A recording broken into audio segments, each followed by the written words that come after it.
This video walks you through questions 1, 2, and 3 on the 8.3 Day 2 worksheet. It's also important to have your 8.3 Day 1 worksheet available, your note packet for Chapter 8A, and a calculator. As we go through these, try them on your own as well. Make sure you're plugging in the numbers on your calculator and getting the same results I get. All right, let's get started. Question 1 on the 8.3 Day 2 worksheet is like 1 and 2 on the Day 1 worksheet. It says if ship A spots ship B on a compass bearing of 165 degrees, what is the bearing of A from B? So kind of like the bearing if we were working backwards. Let's first describe the first part of the problem. If ship A spots ship B on a compass bearing of 165 degrees. I'll start with ship A and get myself a due north. So just draw that north arrow. 165 degrees is almost all the way to the bottom. So I'm going to draw a pretty big angle, but not go all the way straight across at 180. I'll give myself that approximation for 165 degrees. So ship A will see ship B at that location. It then asks, what is the bearing of A from B? So now working backwards. If we sketch another north, what we're looking for is that clockwise measure. So we're actually looking for this big angle. To get that, we need to do some detective work in between the two norths themselves. If we take a look at the north for part A and the north for part B, there's a connection between 165 and the blue angle. Those two angles are supplementary, which means they add up to 180 degrees. Therefore, 180 minus 165 is 15. But 15 isn't the bearing that ship B spots ship A. 15 is just that angle in the corner. To get the measure of the angle for the bearing itself, we have to figure out what that big angle is. Now, all the way around point B would be 360 degrees. Therefore, if we take 360 minus the 15, we would get 345 degrees. That's the bearing of A from B. And that would be the work I'm looking for to get that. Problem 2 is the same problem as problem 3 from the 8.3 Day 1 worksheet. So if you look at that picture, this is the problem 3 that I did on the video for you. If you have a picture for this already, that's great. If not, let's start from scratch and see what we come up with. Point L is 7 miles northeast of point K, and point M is 7 miles from point L on a bearing of 120 degrees. I'm going to first start with points L and K. Remember, northeast, if we don't have a number in between, is going to be right in the middle of north and east, which will be 45 degrees. If L is northeast from K, I'm going to start at K. And I'll sketch my north. 45 degrees is just going to be right in the middle, so I'm just going to go sketch it right up here to L. And I know that this angle should be 45 degrees. And the length of that segment is 7 miles. So I'm going to label that with a 7. It then says M is on a bearing from L of 120 degrees. This second part I'll draw in a different color. If we're going on a bearing of 120, I'm going to draw another north and rotate 120 degrees, which will just be slightly beyond 90. I'll measure that over here like so to point M. That's 120 degrees. And that length is also 7. That makes this an isosceles triangle. What we're asked to find is the bearing and distance from K to point M. So we're asked to find this distance in orange and this big bearing right here in orange. Those are the two parts that we're looking for. Thinking about what we know inside this picture, we can label the little angle on L over here by taking 180 minus 45 and that gives us 135. That may not help us on the inside of the triangle yet, but we recognize at point L, all the way around is 360. Therefore, to get the angle on the inside, which will help us, we'll do 360 minus 120 minus 135. And if you subtract all three of those values, you should get 105. That would be the measure of angle L. Okay? Now, that's helpful because we could find the length of KM using law of cosines. So if I call this length x, we can do law of cosines with the given information. And I'm actually going to, once I set it up, you're going to type it in to get the correct answer.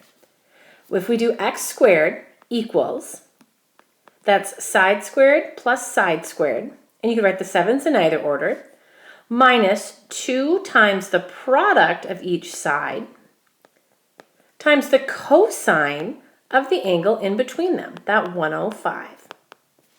Type all of that in at once and see what you get.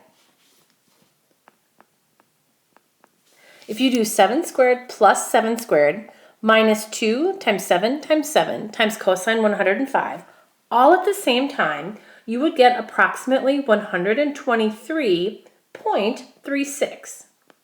And then we have to take the square root. And if you take the square root of 123.36, rounding to the nearest tenth, we will get approximately 11.1. And our label for full credit is miles. But that's only part of our answer. We also need to find the bearing. Taking a look at this triangle, we need to know the measure of this little angle in the corner. And then we'll add 45 to it, and that would be the bearing to from K over to M.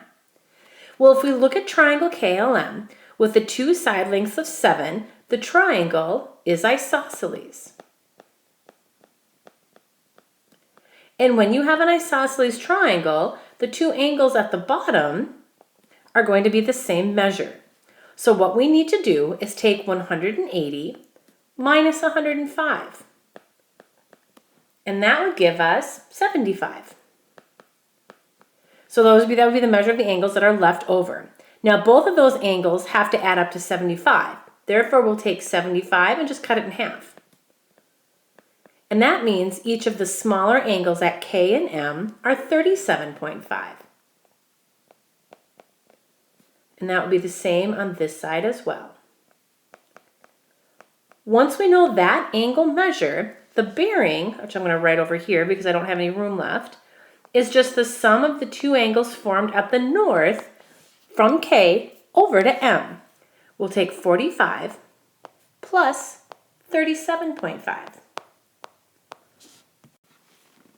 And you get 82.5. So I'm going to write 082.5.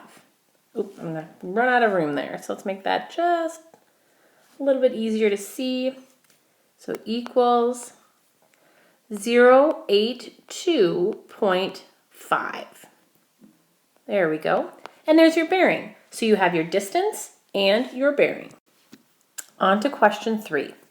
This is also from your 8.3 day 1 video. This is number 5. So your picture for this one is the exact same picture that we had for that problem. If a ship travels on a course of 135 for 2 hours at a rate of 35 knots per hour, then changes course to 215 degrees for 3 more hours at that same speed, how far is the ship from its starting point? Let's first sketch the first part of the problem. If a ship travels on a course for 2 hours, we'll do that much of it. We'll start with a north, and we'll sketch our course. 135 degrees is going to be kind of 3/4 the way to halfway. So down in that direction. I'll start with that. I'm going to mark that 135 degrees. And then I need to recognize the length.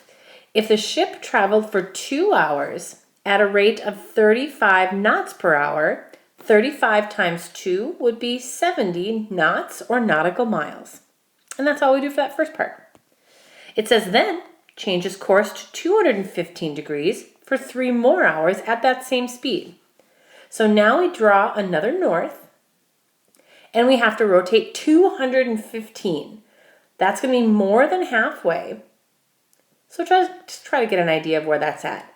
This segment should be somewhat longer because they travel it for an extra hour.